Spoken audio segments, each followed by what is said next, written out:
بسم اللہ الرحمن الرحیم۔ شروع اللہ کا نام لے کر جو بڑا مہربان نہایت رحم والا ہے۔ استاد مرکز الامام البخاری فضیلت الشیخ عبدالقیوم ازہری حفظہ اللہ، استاد جامعہ سلفیہ محمدیہ والنورہ فضیلت الشیخ صدیق مدنی حفظہ اللہ، جماعت کے تمام ذمہ داران، ادارے کے تمام ذمہ داران، ہم آپ سب کا شکریہ ادا کرتے ہیں۔ اللہ تعالیٰ آپ سب کا یہاں آنا قبول فرمائے، آپ سب کے علم و عمل میں، ہم سب کے علم و عمل میں برکت عطا فرمائے، اور اللہ تعالیٰ ہمیں توفیق دے کہ ہم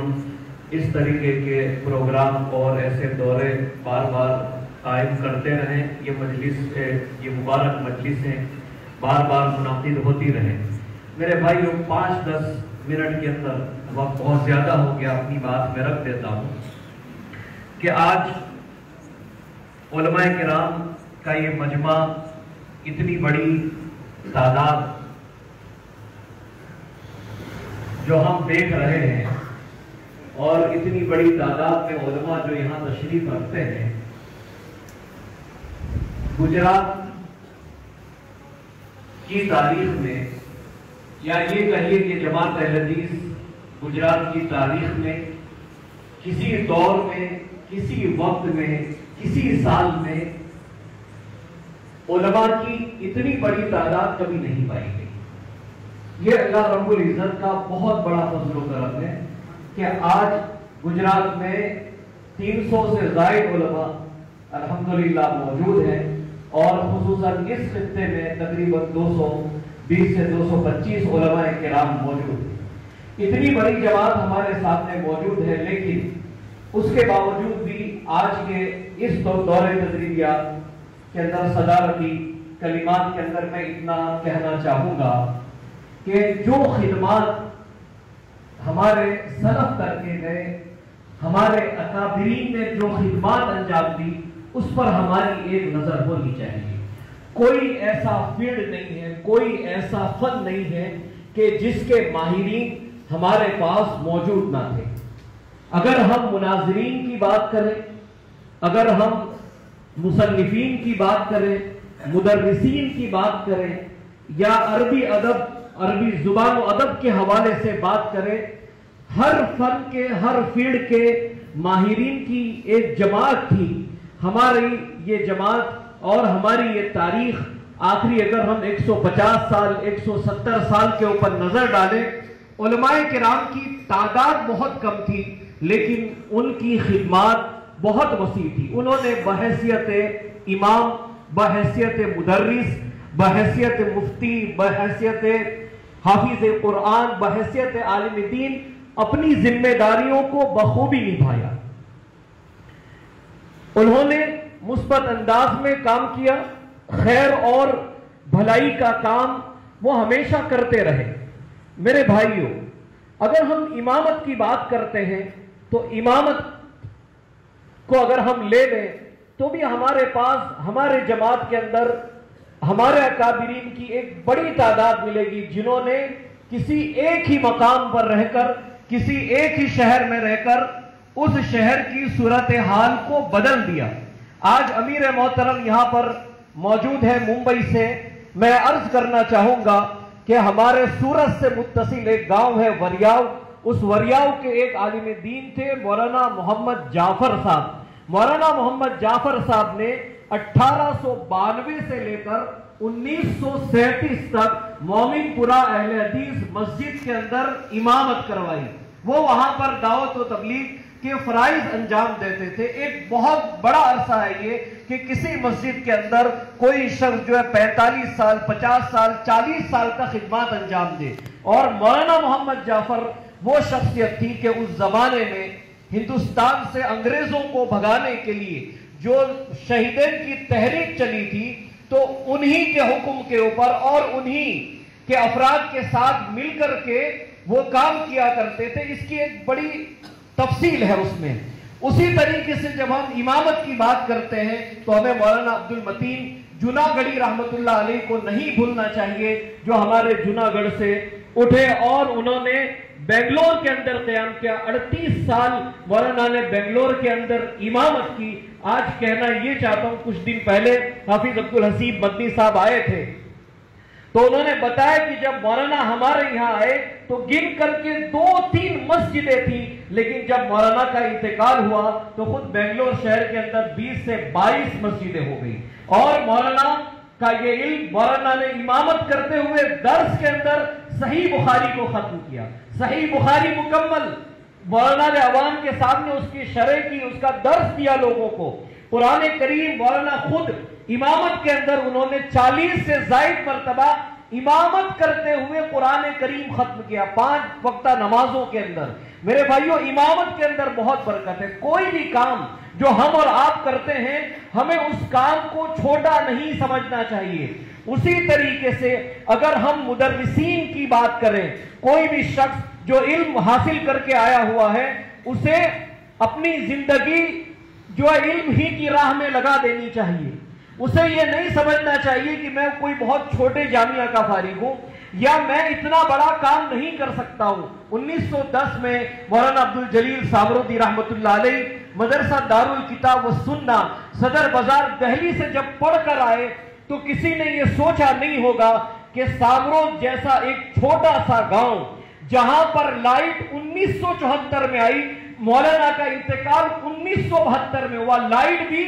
گاؤں میں 1974 میں آئی ہے. 1910 میں مولانا نے آ کر جو آبا و اجداد سے جو ادارہ چلا آ رہا تھا وہاں پر حدیث عقیدے کی تعلیم شروع کی. وہاں 62 سال تک مولانا نے وہاں پر بچوں کو پڑھایا، عقیدہ پڑھایا، حدیث پڑھائی. ایک پورا نصاب ہے جو میں آپ کے سامنے بیان نہیں کر سکتا. اس وقت مولانا نے نہیں سوچا تھا کہ ان کے پاس کون لوگ پڑھنے آئیں گے، لیکن ہمارے گاؤں کی ایک تاریخ ہے کہ انڈونیشیا سے، سوڈان سے، پورے ہندوستان بھر سے اور آس پاس کے ملکوں سے طلبہ ان کے پاس پڑھنے کے لیے آتے تھے اور ان سے استفادہ کرتے تھے. ہمارے ہی گجرات کے جو اکابرین جن کی خدمات ہے تدریسی فیلڈ کے اندر، اس میں مولانا عبدالعزیز میمن راجکوٹی رحمت اللہ علیہ کو نہیں بھولنا چاہیے، جنہوں نے علی گڑھ یونیورسٹی میں 26 سال تک شعبہ عربی کے اندر وہ پڑھاتے رہے اور ایک مدت تک شعبہ عربی کے وہ ذمہ دار تھے. جامعہ ملیہ کا جب قیام ہوا اس وقت ہماری گجرات کے عالم دین مولانا محمد سورتی رحمت اللہ علیہ، جو جامعہ ملیہ پہلے علی گڑھ میں تھا پھر بعد میں جو ہے وہ دہلی کرول باغ میں منتقل ہوا، کرول باغ سے پھر آج جس کو ہم ذاکر نگر یا جامعہ نگر کہتے ہیں یہاں منتقل ہوا. مولانا محمد سورتی نے یہاں پر 10 سال تک خدمات انجام دی. پھر ہندوستان کے مشہور آپ مدارس لے لیجئے، چاہے وہ دارالحدیث رحمانیہ ہو، دارالحدیث بنارس ہو، ان سب میں مولانا محمد سورتی پڑھاتے تھے. اور ممبئی کے اندر ریپن روڈ جس کو آج ہم مومن پورا کہتے ہیں، وہاں پر خود مولانا محمد سورتی نے دارالحدیث کے نام سے ادارہ قائم کیا تھا. بعد میں ان کے لڑکے عبد الرحمن طاہر سورتی بھی پڑھاتے تھے. مدرسین کا ایک بڑا وہ ہے، ان کی خدمات ہے جو آپ کے سامنے یہاں پر رکھی جاتی ہے. کوئی ایسا فیلڈ نہیں ہے میرے بھائیوں. جب بات آئے انکار حدیث کی تو اس کے رد میں بھی گجرات کے علماء اس وقت کھڑے ہوئے. عبد الرحمن طاہر سورتی نے پرویز کے رد میں ابن مریم اور پرویز نامی کتاب لکھی. مولانا محمد سورتی نے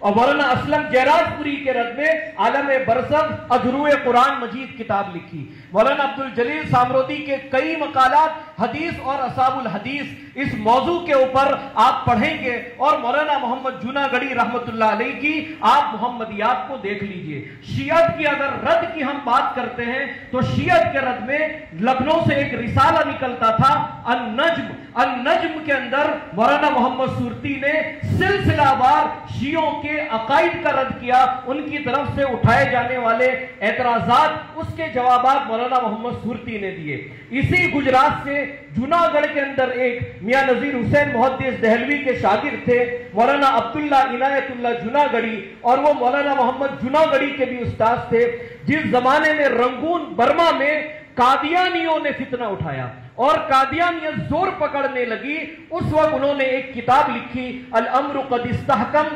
بجواب الدلیل الحکم۔ آپ کس فیلڈ میں بات کریں گے، ہم کس موضوع پر، یہ ہمارے علماء تھے، اور جب ہم بات کرتے ہیں آخر میں یہاں پر تو مولانا عبد الرحیم پچھمی رحمت اللہ علیہ کو بھلایا نہیں جا سکتا ہے۔ اور آج اتنی بڑی جماعت جو ہم دیکھ رہے ہیں کچھ کے اندر، یہ اتنی بڑی تعداد اہل حدیثوں کی دیکھ رہے ہیں، یہ مولانا رحمت اللہ علیہ کی اور ان کی جد و جہد ہے، ان کی کاوش ہے۔ ان کے بعد وہ مشن ختم نہیں ہوا، مولانا یوسف سوہتا لے کر آگے بڑھے، مولانا عبداللہ سہیلی اسی زمین سے لے کر آگے بڑھے، مولانا ابو بکر رحیم آبادی لے کر بڑھے، مولانا عبد الرحیم پچھمی رحمت اللہ علیہ کے جو ساتھی تھے، جن کو مولانا نے بتایا عوام جن کا کتنا ان سے گہرا تعلق تھا، چاہے ہم حاجی ملوک کی بات کریں، حاجی دلیل خان کی بات کریں، یا ابھی جن کا انتقال ہوا حاجی سلیمان وزیرانی کی بات کریں، آپ دیکھیے کہ انہوں نے کس طریقے سے محنت کی۔ میں صرف ایک پیغام یہ دینا چاہتا ہوں کہ ہماری اتنی بڑی جماعت ہے، اتنی بڑی تعداد میں علماء ہیں، شاید اب دعوتی کسی مشن کے اندر کوئی ہمارے یہاں کمی نہیں آنی چاہیے، ہمیں محنت کرنا چاہیے، ہم محنت کریں، مثبت انداز میں کام کریں، اور نتیجہ اللہ تعالیٰ پر چھوڑ دیں۔ وہ عوام تھے، آپ کو حیرت ہوگی، ابھی عبد الخالق نے مجھے بھیجا، میں نے ان کو بہت پہلے بتایا تھا کہ حاجی دلیل خان وغیرہ نے مولانا محمد جناگڑی رحمت اللہ علیہ کی کتابوں کا سندھی میں ترجمہ کیا ہے، خطبات محمدی کا انہوں نے ترجمہ کیا، کتنا لگاؤ تھا ان کو، ان سب کو ہمیں آپ کو دینا چاہیے۔ اور آخری ایک بات بول کر میں بات ختم کرتا ہوں، دیکھیے ہم سے جو خدمت ہوتی ہے ہم خدمت کر رہے ہیں، اللہ تعالیٰ ہم سے جو دین کی خدمت لینا چاہ رہے ہیں ہم وقت نکالتے ہیں، آپ کے پاس ہم بار بار حاضر ہوتے ہیں، اجر دینے والا اللہ تعالیٰ ہے۔ ہر انسان کے اندر کمی، نقائص، عیوب سب پائے جاتے ہیں، ہم سب گنہگار ہیں، لیکن ایک بات میں کہوں گا، میں مر جاؤں گا، آج کی جو جماعت کے ذمہ داران ہیں وہ مر جائیں گے، علماء ختم ہو جائیں گے، لیکن یہ جو جماعت ہے یہ جماعت باقی رہے گی، اور اس جماعت کو باقی رکھنے کے لیے ہم علماء کرام کو اپنے مفادات پر جماعت کے مفادات کو مقدم رکھنا ہوگا۔ اس کی ایک مثال دے کر میں آج بات ختم کرتا ہوں۔ 1942 میں دہلی میں آل انڈیا اہل حدیث کانفرنس، ابھی ہم کہتے ہیں مرکزی جمعیت اہل حدیث ہند، پہلے اسے آل انڈیا اہل حدیث کانفرنس کہا جاتا تھا۔ 1942 میں اس کا ایک اجلاس تھا، اس اجلاس میں مولانا ثناء اللہ امرتسری رحمۃ اللہ علیہ اور بڑے بڑے علماء اس وقت شریک ہوئے تھے۔ گجرات سے مولانا عبد الجلیل سامرودی رحمۃ اللہ علیہ بھی اس اجلاس میں شریک ہوئے، تو بہت سارے علماء تھے جن کو اسٹیج پر جگہ ملی، اور مولانا سامرودی رحمۃ اللہ علیہ آئے اور سامعین کی صف میں آ کر بیٹھ گئے، اور یہ وہ دور تھا کہ اس وقت مولانا ثناء اللہ امرتسری رحمۃ اللہ علیہ کی تفسیر میں موجود عقلی مسائل، عقیدہ سے متعلق جو مسائل تھے اس کو لے کر اس زمانے میں بحث چل رہی تھی، تو مولانا سامرودی رحمۃ اللہ علیہ، مولانا عبداللہ روپڑی اور غزنوی خاندان جو ہے، تو وہ مولانا ثناء اللہ امرتسری رحمۃ اللہ علیہ کی یہ جو مسائل تھے اس کے خلاف انہوں نے پرچے بھی لکھے اور کتابیں بھی لکھی، اور بات صرف یہی تھی کہ حق بات۔ اس وقت جماعت غربا اہل حدیث انہوں نے دیکھا ہاں اتنے بڑے عالم اور یہ سامعین کے صف میں بیٹھے، اسٹیج پر مولانا کو بلایا نہیں گیا، تو مولانا سامرودی کی بغیر اجازت کے دوسرے دن اعلان کرا دیا گیا کہ مولانا عبد الجلیل سامرودی رحمۃ اللہ علیہ کی صدارت میں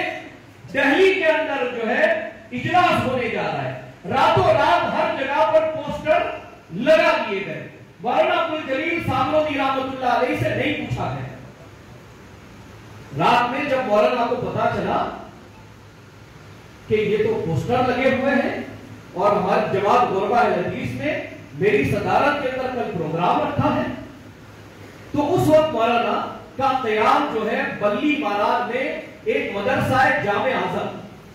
اس جامع اعظم کی جنہوں نے بنیاد رکھی تھی اور جو خاندان چلاتا تھا وہ آج بھی موجود ہے، تیزاب والا خاندان، مولانا کا قیام ان کے گھر پر، تو مولانا ان کے گھر پہنچے، اور جب یہ حالات کا علم ہوا تو مولانا نے ان سے کہا کہ دیکھو یہ میری صدارت میں کل اجلاس رکھا گیا ہے، اور اس اجلاس کا مقصد یہ دکھانا ہے کہ میں آل انڈیا اہل حدیث کانفرنس کے خلاف ہوں اور ان کے علماء کے خلاف ہوں اور مجھے یہاں پر نہیں بٹھائے گا، اس لیے کہا یہ سب کیا جا رہا ہے، کہا یہ ان کی اس کے پیچھے منشا ہے۔ تو انہوں نے تیزاب والا خاندان کے جو لوگ تھے ان سے کہا دیکھو کوئی اگر میرے بارے میں آ کر پوچھے تو تم ان سے یہ کہنا کہ بھئی مولانا ہمارے یہاں آئے تھے اور یہ بول کر چلے گئے میں کہیں جا رہا ہوں، تمہیں بھی جھوٹ نہ بولنا پڑے بھئی میں جا رہا ہوں، تم بھی یہی کہہ دینا کہاں جا رہا ہوں، نہ تم کو بتا رہا ہوں نہ تم لوگوں کو بتا سکتے ہو۔ وہ دن اجلاس ہوا،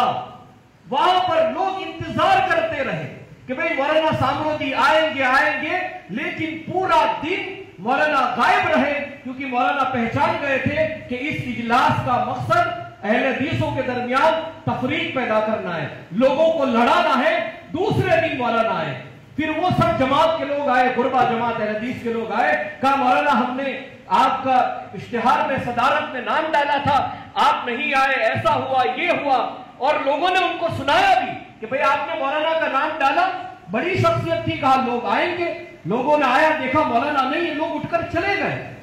جب وہ لوگ آئے مولانا کے پاس تو مولانا نے اس کو ایک بات کہی، کہا الیس منکم رجل رشید، ان سے کہا الیس منکم رجل رشید، تم کیا سمجھتے ہو کہ میں تمہاری ان حرکتوں کے اندر آ جاؤں گا، اور یہ کہ مجھے اسٹیج پر جگہ نہیں ملی اس لیے میں پوری جماعت کو نقصان پہنچاؤں گا؟ میرے بھائیوں، یہ جماعت کے ساتھ ہمدردی ہوتی ہے، اور آپ علماء ہیں، ہم کچھ زیادہ نہیں سمجھا سکتے ہیں۔ اللہ رب العزت ہمیں دین کا کام کرنے کی توفیق عطا فرمائے، آپس میں پیار محبت سے اتحاد سے اس دین کے کام کو آگے بڑھانے کی توفیق عطا فرمائے۔ وقت بہت زیادہ ہو گیا، اللہ رب العزت جب تک زندہ رکھے، ایمان اسلام کے ساتھ زندہ رکھے، ہمارا خاتمہ بھی ہو تو ایمان اور اسلام کی حالت میں ہو۔ پھر سے آخر میں تمام مہمانان کا، تمام علماء کرام کا، آپ سب کا بہت بہت شکریہ۔ السلام علیکم ورحمۃ اللہ وبرکاتہ۔